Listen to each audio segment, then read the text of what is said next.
सपना और संजय की जल्द ही शादी होने वाली है। सपना और संजय एक दूसरे को अपनी सगाई के टाइम से जानने लगे थे। दोनों की सगाई को 6 महीने पूरे हो चुके थे। सपना संजय से, संजय हमारी सगाई को पूरे 6 महीने हो गए हैं। मैं तो बहुत खुश हूँ, तुम घर आ जाओ ना।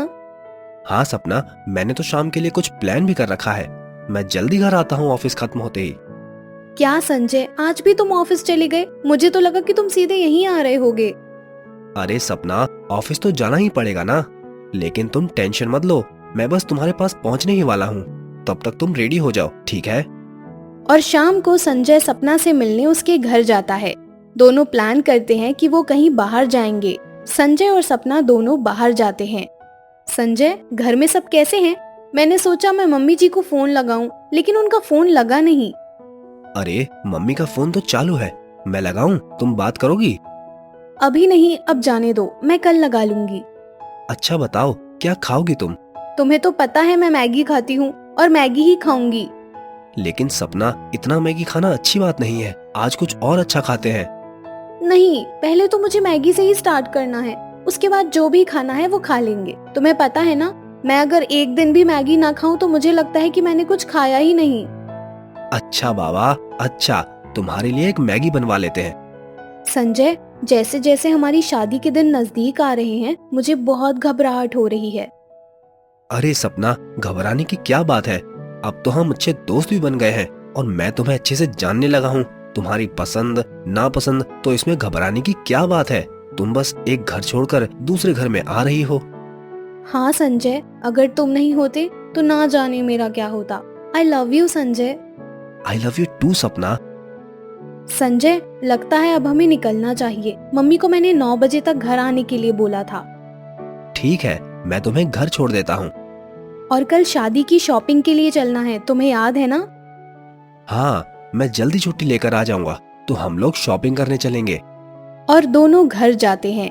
संजय सपना को उसके घर छोड़कर अपने घर चला जाता है। दोनों लगातार शादी की शॉपिंग और तैयारी में लगे रहते हैं और आखिर वो दिन आ जाता है जब संजय और सपना की शादी हो जाती है। सपना नई नवेली दुल्हन बनकर संजय के घर आती है। संजय की माँ सपना से, मेरी बहू तो हीरा है, हीरा, बड़ी सुंदर बहू है। सपना बेटा, जाओ तुम नहा लो और फ्रेश हो जाओ। जी माँ जी। सपना नहाकर फ्रेश हो जाती है। सपना, हमें कुल देवता की पूजा के लिए निकलना होगा। हमारे कुल देवी का मंदिर थोड़ा दूर है, तो तुम एक काम करो, जब तक कोई फल खा लो, क्योंकि हमें वहां पहुंचते पहुंचते 2 बज जाएगा और फिर घर आते आते और वहां पर सारा काम करते करते शाम हो जाएगी। लेकिन तुम तब तक फल खा लो, वरना तुम्हारी तबीयत खराब हो जाएगी। फल? माँ जी, मुझे फल नहीं पसंद। अरे बेटा नहीं, फल किसी को पसंद नहीं होते, लेकिन पेट में कुछ तो जाना चाहिए ना, वरना चक्कर आ जाएगा। एक काम करो, दूध पी लो। नहीं माँ जी, मुझे दूध भी बिल्कुल नहीं पसंद।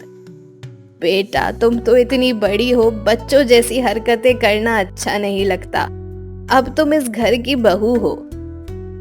लेकिन माँ जी, मुझे मैगी के अलावा कुछ अच्छा नहीं लगता। क्या मैगी? ये तुम क्या कह रही हो?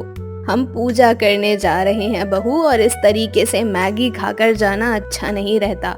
ये उपवास जैसा है और तुम मैगी खाकर उपवास तोड़ रही हो। बहू, मैगी खाना मुझे सही नहीं लगता। तुम्हें मैगी नहीं खाना चाहिए। ठीक है मम्मी जी, अगर मुझे मैगी नहीं मिल सकती तो मैं कुछ नहीं खाऊंगी। ना मुझे फल खाना है और ना ही दूध पीना है। सपना की बातें सुनकर संजय की माँ बहुत ही आश्चर्य करती है और सोचती है कि क्या सपना में इतनी भी अकल नहीं कि पूजा से पहले कुछ खाया नहीं जाता, और वो भी मैगी। वो मैगी खाने की बात कर रही थी, जिससे कि संजय की माँ को बहुत गुस्सा आता है और वो संजय से कहती है, अरे बेटा संजय, बहू को जरा समझा। अरे पूजा के टाइम पर मैगी खाने की जिद कर रही है, बच्चों की तरह। बच्ची है क्या? माँ, वो सपना को ना मैगी खाने की बड़ी आदत है। वो सुबह नाश्ते में भी मैगी, लंच में भी मैगी और डिनर में भी मैगी खा लेती है। अरे हाँ बेटा, खा लेती होगी, लेकिन अब वो अपने ससुराल में है। हमें कुल देवता की पूजा करने जाना है और वो मैगी मांग रही है। शर्म आने की बात है ये तो संजय। माँ भूख लगी है, मैगी खाने के लिए बोल रही है, इसमें शर्म की क्या बात है? अरे बेटा, तुझे तो मैंने ऐसे संस्कार नहीं दिए, कम से कम तू तो समझ। तभी माँ बेटे की बातें सपना सुन लेती है। माँ जी, आप मैगी खाने को मेरे संस्कारों से मत जोड़िए, मुझे ये बिल्कुल अच्छा नहीं लग रहा। बहू, मैं तो कब से तुझे प्यार से ही समझा रही हूँ, लेकिन तू है कि समझने की कोशिश ही नहीं कर रही। तुझे फल नहीं खाना, दूध नहीं पीना और तुम मैगी खाने की जिद कर रही हो। अरे हमें पूजा करने जाना है, इतना तो समझ। ठीक है माँ, मुझे कुछ नहीं खाना। और थोड़ी देर बाद सभी लोग पूजा करने चले जाते हैं। पूजा करते करते सपना बेहोश हो जाती है। सपना के मुंह पर सभी पानी डालते हैं और सपना को होश आता है।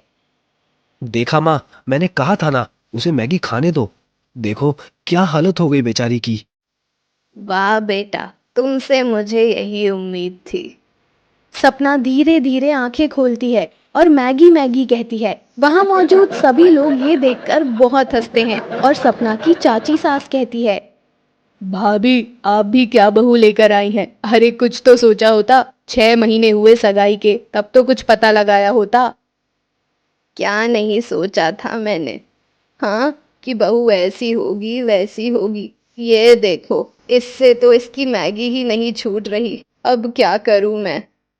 सपना होश में आती है और थोड़ी देर बाद पूजा खत्म होते ही सब घर के लिए चले जाते हैं। घर जाते ही सबसे पहले सपना को उसकी सास मैगी बनाकर देती है और बोलती है, अब तुझे जितनी मैगी खानी है तू खा ले। सपना जल्दी जल्दी वो मैगी खा लेती है। सपना, आज के लिए मुझे माफ कर दो, तुम्हें इतनी देर तक भूखा रहना पड़ा। संजय, तुम्हें तो पता ही है मैं मैगी के बिना नहीं रह सकती, और माँ जी ये बात बिल्कुल नहीं समझती। हाँ सपना, तुम चिंता मत करो, मैं माँ को समझाता हूँ। माँ, मुझे आपसे कुछ बात करनी है। हाँ बोल संजय। माँ, सपना को मैगी बहुत पसंद है, मैं चाहता हूँ कि आप उसे कभी भी मैगी खाने के लिए ना रोकें। बेटा, मैं क्यों रोकने लगी उसे मैगी खाने से? हाँ, अब तुम दोनों की गृहस्थी है, तुम ही संभालो। मैं क्या बोलूं, मेरी तो सुनना ही नहीं है तुम लोगों को। अब तुम्हें जो करना है तुम करो। आज पूजा से पहले जिस तरह से सपना ने मैगी खाने की जिद की है, उसके बाद मैं सपना को कभी नहीं रोकूंगी। ये सारी बातें सपना सुन रही थी और मन ही मन खुश होती है कि वो हर रोज हर दिन मैगी खाती है और उसकी सास उसे कुछ नहीं बोलती। वो सुबह शाम दिन रात बस मैगी खाने लगी। जब उसकी सास उससे पूछती कि आज खाने में क्या बनाओगी, तो वो सबके लिए मैगी ही बनाती। लेकिन सपना की सास सबके लिए रोटी सब्जी और दाल चावल बनाती और सभी लोग रोटी सब्जी खाते।